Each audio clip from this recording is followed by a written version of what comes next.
Hello people and welcome to my official mid-season review with a twist. Now this is no ordinary mid-season review. I'm going to go over a couple of things that a lot of people haven't covered. For example, a segment in this video will be team ratings and not driver ratings. I've done driver ratings on my TikTok, as well as we will cover how the championship would look if Verstappen hadn't had that awful run of luck, among other things.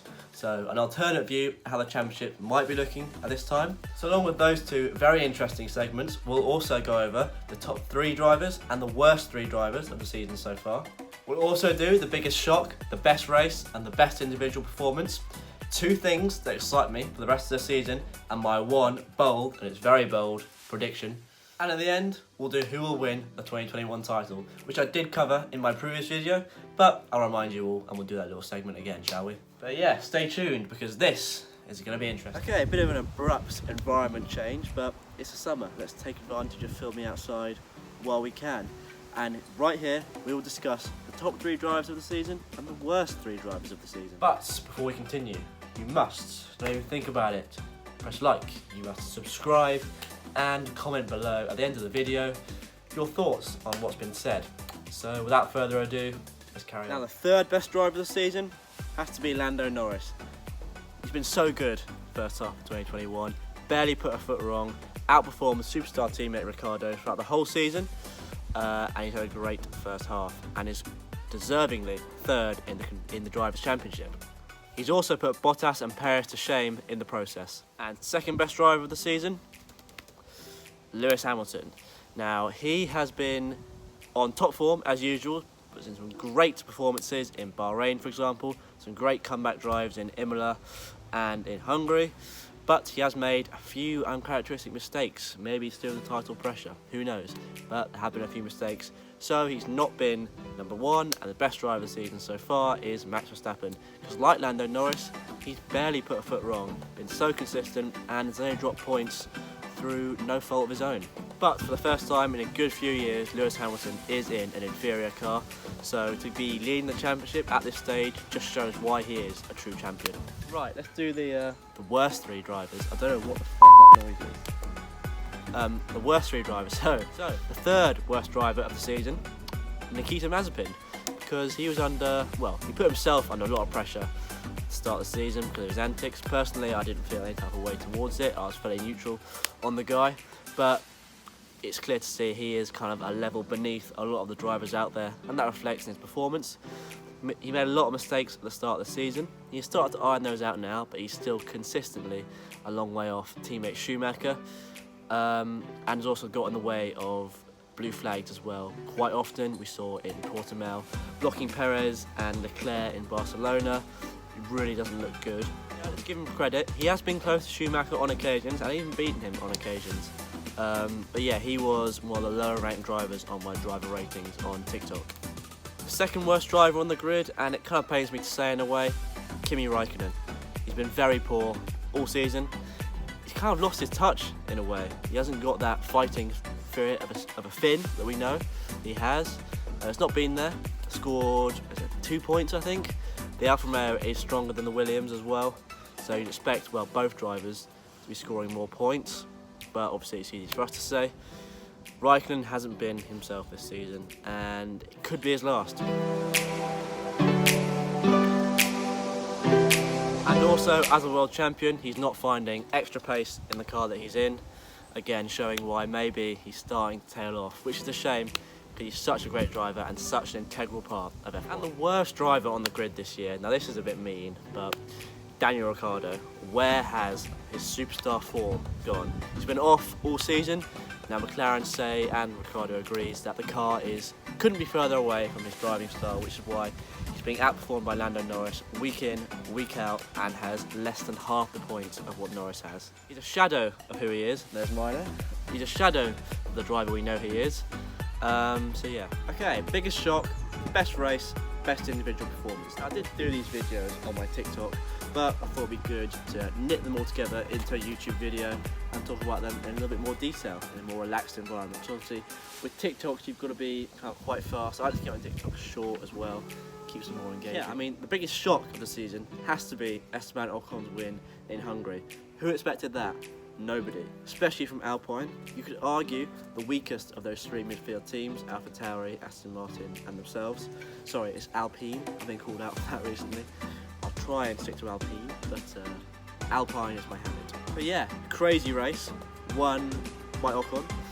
He took advantage of the luck that was presented to him on lap 1, so the win is deserved in a way.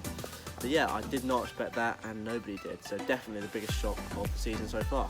Following on from that, we have the best race of the season. Definitely Hungary. It had literally everything. It had the mixed up order, crazy first lap, title contenders facing adversity. Verstappen and Hamilton didn't have the smoothest of races, but Hamilton brought it back in traditional style. And at the Hungaroring, we even saw overtaking.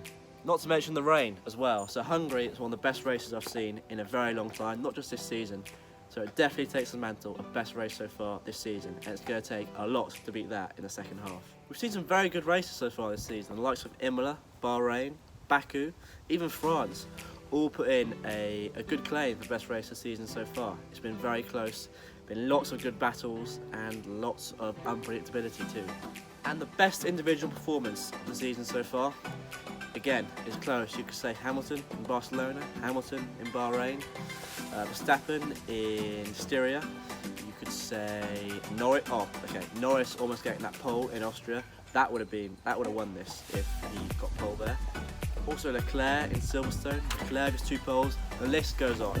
But the best individual performance of the season so far, Verstappen in Austria, winning that race by 20 seconds, and then pitting to get the fastest lap on the final lap. He had that deficit in hand to the car behind. A dominant display, capping off 3 wins in a row of the triple header to give him 30+ point lead in the championship. He dominated the whole weekend. Mercedes came nowhere near, and he didn't even miss an apex. It was probably the best drive of his career, definitely the best drive I've seen this season. He didn't put a foot wrong. So if he can carry any kind of form similar to that into the second half, he's going to have a very good chance at his first championship. Okay, now for the interesting one, the one I've been looking forward to doing, but I haven't seen anyone else do either. So I did driver ratings on TikTok. I'm going to do team ratings here. Probably don't need my sunglasses, a little bit shadier. See my whole face now. So we'll start with Haas. I'm going to give them a 4, I think for obvious reasons. They've been very poor this season. The car's been nowhere near where it needs to be. They're not developing it at all, and they're not really taking, well, it's difficult to take risks for them because there's not really a lot to gain, but it's hard to justify giving them a high score because they haven't really done anything. So yeah, I'm going to give them a 4 out of 10. Next up, we have Williams. Again, the car's not great, but it's a step forward from last year and a step forward from the year before that. I think they've looked good. The pit stops have been good. The strategy's been good.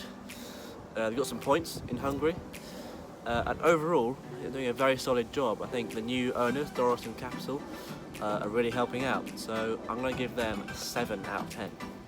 Next up, we have Alfa Romeo. Now, their car is stronger than the Williams, and it's stronger than the Haas, so you'd expect them to have scored some more points, and they haven't. They've only managed 3, 2 for Raikkonen, 1 for Giovinazzi.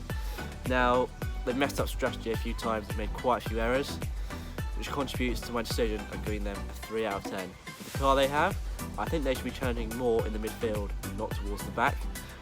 The driver pairing could be better.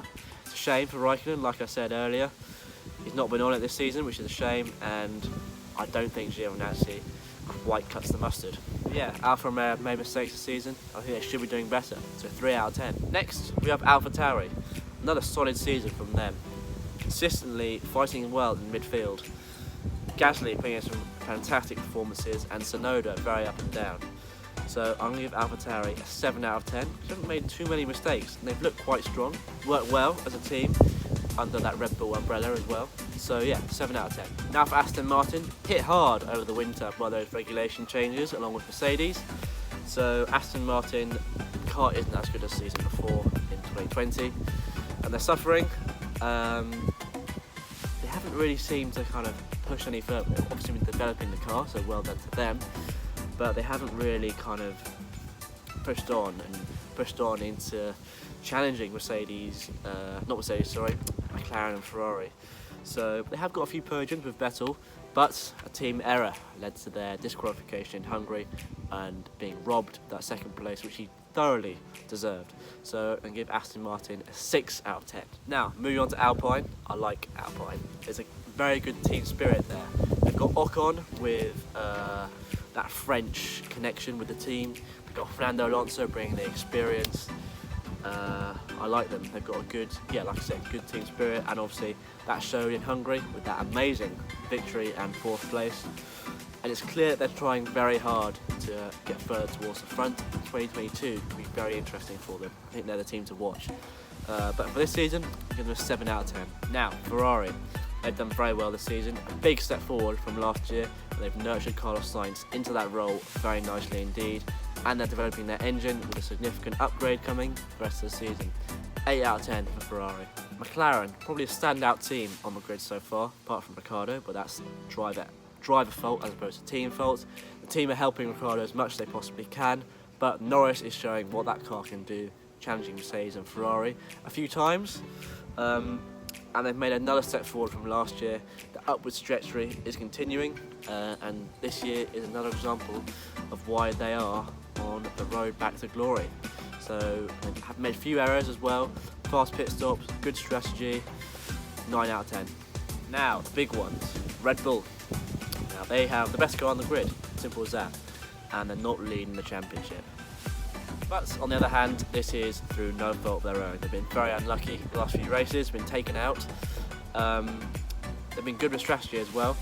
They've been very risky, like in France, they're rolling the dice first. They're doing their strategy on instinct and not reaction, like it's been in the past. So yeah, I'm going to give them a 9 out of 10, because Red Bull have, with the car that's made a step forward, the team also made a step forward, so 9 out of 10. It's starting to look a lot more like the team from 2010 and 2013 now, as opposed to the team that were crying over Mercedes and Ferrari dominance a few years ago. And Mercedes leading the championship with an inferior car, so that's a big achievement in itself. They're strong again this season, the car is strong. The driver's been strong, but Bottas hasn't quite been there, which is why they've kind of lagged behind in the Constructors' Championship until recently. I think they've kind of dropped the ball slightly in terms of strategy. They're kind of reacting to Red Bull now these days, as opposed to leading the way like they were when they had the best car. France is a perfect example of that. But on the other hand, they've also led with strategy. It's a mixture. So I'm going to give Mercedes an 8 out of 10. I feel like they have dropped standards ever so slightly this year. And if it wasn't for Lewis Hamilton, look at Valtteri Bottas, they'd probably be nowhere. Red Bull would have raced off into the distance with both titles. Right, I thought I'd do this kind of unique take on the drivers' title standings, had certain things gone differently. So from early on in the season, it was evident it was going to be a 2-horse race between Verstappen and Hamilton for the 2021 title. And after the triple header, Verstappen was well clear. 33 points, I think it was, in the lead of the championship, and he looked unstoppable, and Mercedes had no answer. But then the last few races came along, Britain, Hungary, and Red Bull had an absolute horror show, and the title flipped on its head, and now Mercedes lead both championships with Lewis Hamilton by 8 points, I think it is now. So had that not happened, because that was obviously through no fault of their own, how would the title look? But in F1, every point you get, you deserve. You make your own luck. This is purely hypothetical. So Hamilton deserved to lead in the championship, but this is how it would look had those things at instance in Britain and Hungary not happened. Now obviously it's hard to predict, but I've done a ballpark estimation. I calculated it from the start of the season to now, and a ballpark estimation of it. I haven't done the whole grid, just the top 2, because you know I haven't got all day to do these kind of things. But Verstappen would have 250 points right now, and Lewis Hamilton could have 203 points. There could be a 47-point gap lead in the championship as we speak right now in the summer break, which would give Verstappen pretty much one hand on the trophy heading into the second half of the season with a faster Red Bull. And those numbers are tributes to how good that Red Bull is this year and how consistent and fast Verstappen's been in that first half of the season, and is only trailing in the championship through instances outside of his control. Now obviously Britain is open for interpretation. There's separate, I did TikTok on that a while ago, so I'll put the link to that in the description for what I think of that instance. And again, Hungary wasn't his fault, that was Bottas in the wet weather, and he couldn't really come back from it with that car damage. 47 points could be a gap right now. Just think about that. Instead, Hamilton's 8 points clear, and the championship looks like it might go down to the wire in Abu Dhabi. Okay, the penultimate segment of the video. So, 2 things that excite me for the rest of the season and my one bold prediction for what's going to happen. Well, we've got 2 new tracks coming. We've got Zandvoort, which was meant to happen last year but didn't with COVID, and Jeddah at the end of the season. Now, Zandvoort I played on the F1 game, and as much as overtaking looks like it might be difficult, it's definitely possible. That bank corner will be very interesting. You can get a very good slipstream onto that straight with the DRS zone, which should be very good for overtaking. In other areas, not so good. But it looks like a very fast track, looks like a fun track, and obviously the atmosphere will be very intense for all those Dutch fans for Verstappen. So that will be a great weekend, I think. And obviously Jeddah, Saudi Arabian Grand Prix. Now there's a lot of controversy around that. Personally, I've got no issue with it. I think it'll be a great spectacle having another street circuit in the Middle East under the lights. Bahrain works well, Abu Dhabi works well. There's no reason why Jeddah, Saudi Arabia can't work well as well.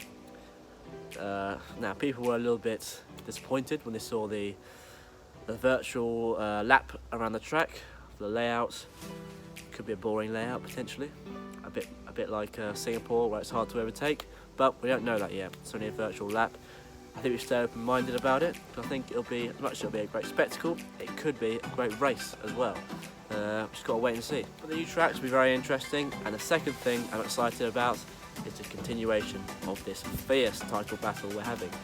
We're having a title battle, and a fierce one, that could go down to the wire for the first time since 2016. It's past through present, isn't it?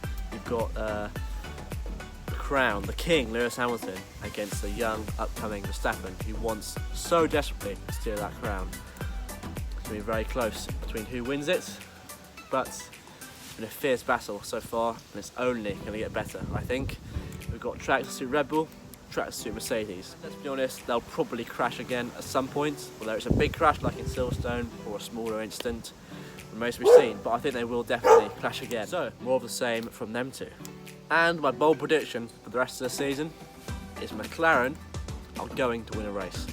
They come close on occasions, and there's no reason why it can't be Daniel Ricciardo either. It's not guaranteed to be Norris, because A, Ricciardo might come good in the second half of the season, and B, we could get another race like Hungary where you get a completely unexpected winner and a completely random result, and McLaren can take advantage of that.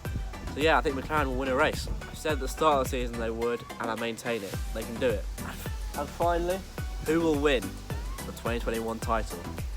It's going to be interesting. It's going to be very close. It's going to go down to the wire as well, I think.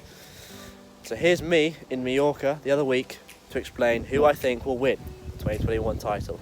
Now the big one, who will win that Drivers' Championship? Now, I do believe that Lewis Hamilton will claim an 8th title. Now, why? 2 main reasons. Number 1, he is always a lot better in the second half of the season. He's been very good in the first half, and he tends to be a lot better in the second half. Look at 2017, look at 2018, look at 2019. He comes alive in that second half of the season, and I think it'll be too much for Red Bull to steal. Obviously, you never know, that might not happen this year, but I think it will. I think he will get stronger. And secondly, Hamilton has experience at how to win championships, and Verstappen doesn't. Verstappen is 13 years younger than Lewis Hamilton, let's remember. That's 13 years less F1 experience. Hamilton knows how to see out a championship and win it. He knows when to take risks and when not to take risks. And Verstappen might get rattled. Yes, he's a very different driver to what he was 2 or 3 years ago, for sure. But he still has the capacity to get rattled. And that may happen in the second half of the season, especially if Lewis puts him under pressure with better form. Yeah, I just think there's more circumstances in Hamilton's favour to win the 8th title. Okay, so that is my mid-season review of 2021. Now, like I said, I did quite a lot of that content in TikToks, but it's good to kind of knit it together into a more detailed YouTube video. I hope you enjoyed it. I'm looking forward to the second half of the season even more than I was so for the first. It's going to be very interesting. New tracks, the continuation of that fierce title battle, all sorts to come. I'm looking forward to it. I hope you're all looking forward to it. I cannot wait to see you again soon. So don't forget to like, subscribe, comment, you know the deal. And yeah, have a good one.